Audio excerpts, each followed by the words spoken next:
ডাকসুকে সামনে রেখে আমাদের প্রশাসন যে আচরণবিধি প্রণয়ন করেছে, আমরা দেখতে পাচ্ছি অত্যন্ত দুঃখের সাথে যে সেই আচরণবিধি অনেক প্রার্থী ইচ্ছায় অনিচ্ছায় অনলাইনে অফলাইনে নানাভাবে ভঙ্গ করে চলছে। আমি কারো নাম স্পেসিফিক বলবো না, অনেককে দেখতে পাচ্ছি যে এখনও নির্ধারিত সময় শুরু না হলেও অনেকে দেখা যাচ্ছে মিছিল করতেছে। ইভেন এমনও হয়েছে যে যেখানে স্পষ্ট বলা আছে যে মনোনয়ন ফরম সংগ্রহ করতে 5 জনের বেশি, একজন প্রার্থীর সাথে 5 জনের বেশি সমর্থক যাওয়া যাবে না।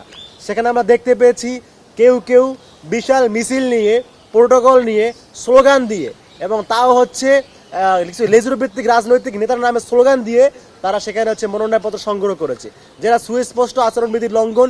এবং আমরা মনে করি আমাদের প্রশাসনের উচিত হবে অনতিবিলম্বে যারা এই ধরনের আচরণবিধি লঙ্ঘন করছে তাদের বিরুদ্ধে কার্যকর ব্যবস্থা নেওয়া। কেননা যদি আমরা এখনোই দেখতে পাই যে কেউ কেউ আচরণবিধি লঙ্ঘন করবে কিন্তু প্রশাসন তাদের বিরুদ্ধে ব্যবস্থা নিচ্ছে না, তাহলে আমরা এই প্রশাসনের প্রতি কীভাবে ভরসা রাখবো যে সামনে ভোটের সময়ে যদি কোনো কারচুপি হয়, কেউ যদি ভোটের ক্ষেত্রে কোনো অন্যায় কিছু অবলম্বন করার চেষ্টা করে, তাহলে যেই প্রশাসন এখন তাদের বিরুদ্ধে ব্যবস্থা নিতে পারতেছে না, তারা ভোটের সময় কীভাবে ব্যবস্থা নেবে? এটা আসলে আমাদের একটা আস্থাহীনতার জায়গা তৈরি হচ্ছে। এর জন্য আমি আমাদের প্রশাসনকে অবিলম্বে অনুরোধ করব, আপনারা অবিলম্বে ব্যবস্থা নিন। যারা যেভাবে অনলাইনে হোক অফলাইনে হোক যে কোনো মাধ্যমে হোক আমাদের নির্ধারিত আচরণবিধি ভঙ্গ করবে, আপনারা তাদের বিরুদ্ধে আইনত ব্যবস্থা নেবেন, এবং এতে করে হচ্ছে আপনারা শিক্ষার্থীদের আস্থার জায়গা হয়ে উঠবেন। আমাদের পরবর্তী কনসার্ন হচ্ছে, আপনারা জানেন প্রশাসন একটা বিষয় বলেছে যে ভোট দেওয়ার জন্য তাদের হচ্ছে লিগ্যাল হলের আইডি কার্ড লাগবে। এক্ষেত্রে একটা সমস্যা আছে। সমস্যা হচ্ছে আমাদের বিশ্ববিদ্যালয় কিন্তু পুরোপুরি আবাসিক না।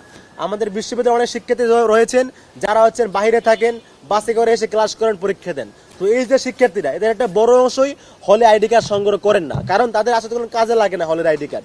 সেক্ষেত্রে এখন যদি নতুন করে হলের আইডি কার্ড ছাড়া ভোট না দেওয়ার সিস্টেম করা হয়, তাহলে কিন্তু তারা কিন্তু ভোট দিতে পারতেছেন না। তো এই জায়গা থেকে আমাদের দাবি হচ্ছে এরকম কোনো স্পেসিফিক কোনো বার্ডেন না করে দেয়া যে হলের আইডি কার্ড থাকতেই হবে, না হলে ভোট দেওয়া যাবে না, এই ধরনের সিস্টেম থেকে বের হয়ে আসতে হবে।